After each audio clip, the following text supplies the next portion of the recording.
राधे राधे, हरे कृष्णा। कैसे हो आप सभी लोग? आशा करती हूँ आप सभी परम मंगल में होगे, स्वस्थ होगे, अच्छे होगे। आप लोगों का जन्माष्टमी का त्यौहार बहुत अच्छे से बीता होगा। और जन्माष्टमी के जाते ही छठी से भी पहले आ जाती है अजय एकादशी।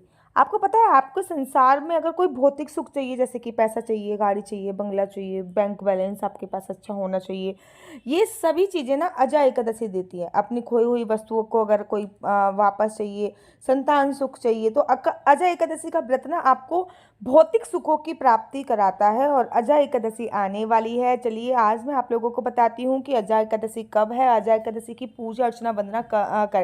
पहले तो आप मुझे कमेंट्स करके ये बताइए कि आप में से कितने कितने कितने लोगों ने जन्माष्टमी का उत्सव 26 को बनाया और किस किसने 27 को बनाया।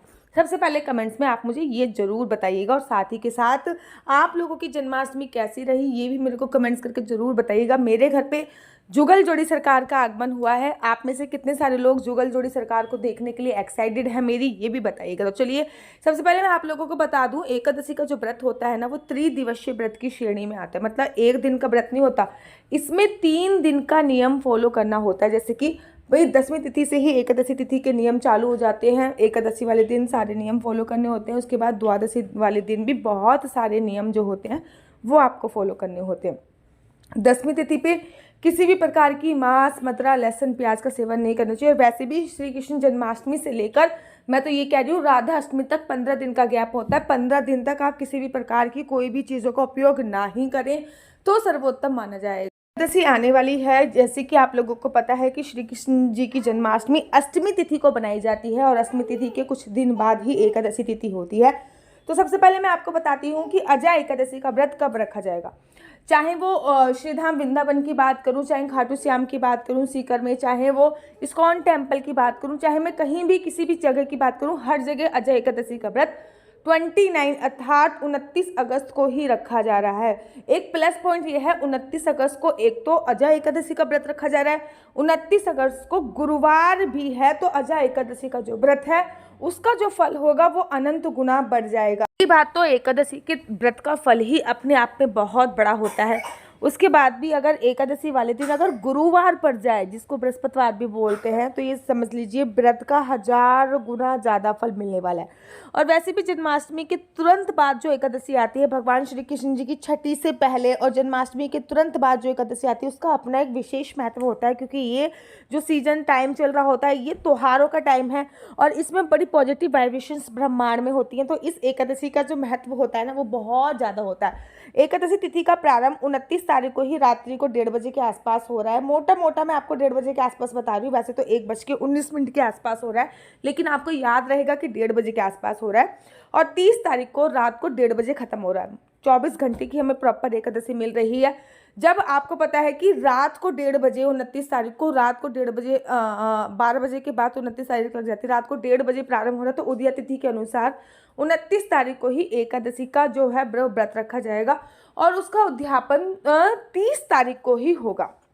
याद रखिए, इस समय पे आपको उसी चौकी पे पूजा अर्चना वंदना करनी है जो चौकी आपने जन्माष्टमी पे बनाई थी। चौकी इत्यादि आपको हटानी नहीं है, उसी चौकी पे पूजा अर्चना वंदना करनी है। चौकी बिल्कुल भी नहीं हटानी। जो चौकी छठी के बाद ही वो चौकी हटाई जाती है और कहीं कहीं पे राधाष्टमी के बाद ही वो चौकी हटाई जाती है। केवल जन्माष्टमी के बाद वो चौकी हटाने का कोई भी प्रावधान शास्त्रों में नहीं है। एकादशी का जो व्रत है वो 29 को रखा जा रहा है। तो 28 तारीख को 10वीं तिथि के नियम का पालन किया जाएगा। 10वीं तिथि के नियम कौन कौन से हैं सबसे पहले बता दूं। 10वीं तिथि को मांस, मदिरा, लहसुन, प्याज का सेवन नहीं करना, मसूर की दाल का सेवन नहीं करना। अच्छा, भादों के महीने के नियम आप लोगों को पता है कि नहीं पता? अगर भादों के महीने के नियम आप लोगों को नहीं पता तो मुझे कमेंट्स कीजिए। मैं आपको भादों के महीने के नियम भी बताऊंगी कि भादों के महीने किन किन नियमों का आप लोगों को पालन करना चाहिए। 10वीं तिथि की रात को पृथ्वी पर सोना चाहिए। 10वीं तिथि की रात को किसी भी प्रकार की कोई काम वासना क्रीड़ा को अंजाम नहीं करना चाहिए, देना चाहिए। एकादशी वाले दिन सुबह सुबह ब्रह्म मुहूर्त में उठना चाहिए। उठते के साथ ही पानी में गंगा जल हो गया, आंवले का रस हो गया, नींबू का रस हो गया, कच्चा दूध हो गया, दही हो गया, इनमें से कोई भी एक चीज़ डालकर जरूर और जरूर स्नान करना चाहिए। खुद पीले वस्त्र पहनने चाहिए और लड्डू गोपाल को भी पीले वस्त्र पहनाने चाहिए। पूरे घर को शुद्ध करके घर में गंगा जल का छिड़काव कीजिए। उसके बाद संकल्प अवश्य लीजिए। देखिए, कोई भी व्रत जो होता है ना, वो बिना संकल्प के अधूरा होता है। तो एकादशी के व्रत में पहले आप संकल्प लीजिए और संकल्प लेने के बाद आप एकादशी के व्रत की कथा अवश्य पढ़िए। एकादशी के व्रत की कथा पढ़ने के तत्पश्चात आपको भगवान को भोग समर्पित करना है। हर एकादशी का अपना एक अलग अलग भोग होता है। ठीक इसी प्रकार से एक भोग जो होता है वो कॉमन होता है, जैसे कि मखाने की खीर का भोग हो गया, वो कॉमन भोग है। बाकी सबके भोग जो होते हैं वो अलग अलग होते हैं। तो एकादशी पे भगवान को भोग लगाइए, उसके बाद आरती कीजिए। पूरे दिन किसी की निंदा चुगली नहीं करनी। बृहस्पतिवार वाले दिन ये व्रत पड़ रहा है, केले के पेड़ की विशेष पूजा कीजिए, तुलसी माता की विशेष पूजा कीजिए। ठीक है ना। इस दिन केले का पेड़ घर पे भी लेके आ सकते हैं, लेकिन बोला जाता है केला रहे सदा अकेला। इस बात का आपको ध्यान रखना है। केले के पेड़ की पूजा कीजिए, तुलसी माता की पूजा कीजिए, तुलसी माता पे परिक्रमा कीजिए, तुलसी माता पे दीप प्रज्वलित कीजिए। जितने ज़्यादा हो सके भगवान के नामों का सिमरन करना है, किसी की निंदा चुगली इत्यादि नहीं करनी है। रात्रि को पृथ्वी शयन करना है और रात्रि को घर के मुख्य द्वार पे 2 दीपक अवश्य जलाने हैं। उसी चौकी पे पूजा अर्चना वंदना होगी जो चौकी आपने जन्माष्टमी पे बनाई है। चौकी अभी हटाई नहीं जाएगी।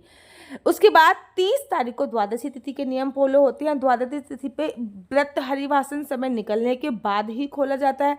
जब हरिवासन समय निकल जाता है तो उसके बाद आपको व्रत का पालन करना चाहिए। इसके ऊपर मैं दूसरी वीडियो बताऊंगी। लेकिन द्वादशी तिथि के भी कुछ नियम होते हैं, जैसे कि द्वादशी तिथि पे किसी भी प्रकार की कोई काम वासना क्रीड़ा को अंजाम नहीं देना होता। द्वादशी तिथि पे किसी भी प्रकार का कोई लहसुन प्याज मांस मदिरा का सेवन नहीं करना होता। द्वादशी तिथि पर केवल एक समय भोजन करना होता है। द्वादशी तिथि पर कुछ ना कुछ दान अवश्य करना होता है। तो ये कंप्लीटली जानकारी थी कि आखिर अजा एकादशी कब है। तो मैंने आप लोगों को बताया कि दिन पड़ रहा है गुरुवार 29 अगस्त को अजा एकादशी का व्रत पूरे भारतवर्ष में बड़े धूमधाम से मनाया जा रहा है। चाहे मैं खाटू श्याम की बात करूं, चाहे मैं वृंदावन की बात करूं, चाहे मैं इस्कॉन टेम्पल की बात करूं। नीचे यहाँ पे मेरा नंबर दिया हुआ है, ये मेरा व्हाट्सअप नंबर है। इस पर आप लोग अपनी कुंडली दिखवा सकते हैं। ये नंबर कोई क्वेश्चन पूछने के लिए नहीं है, केवल और केवल कुंडली दिखाने के लिए है। तो अगर आप चाहते हो कि आपका बच्चा कौन सी साइड ले, आपका फ्यूचर क्या होगा, आपको किस प्रकार का बिजनेस करना चाहिए, आपकी शादी का योग कब बन रहा है, अगर लव मैरिज कर रहे हो तो उससे लव मैरिज के कितने % चांसेस हैं, आपके उससे गुण मिल भी रहे हैं नहीं मिल रहे, हस्बैंड वाइफ में आपस में बहुत मिसअंडरस्टैंडिंग है, अगर ये सभी जानकारी आप लोग मुझसे चाहते हो तो आप अपनी कुंडली मुझसे दिखवा सकते हो। कुंडली दिखवाना बिल्कुल भी फ्री नहीं है, कुंडली दिखवाने की थोड़े से चार्जेस हैं। और अगर आपको मेरी वीडियो अच्छी लगती है तो आप अपना यूट्यूब चैनल हरी बोल को लाइक शेयर सब्सक्राइब करना बिल्कुल भी मत भूलिए। तब तक के लिए मुझे दीजिए इजाज़त। राधे राधे, हरे कृष्णा, हरि बोल।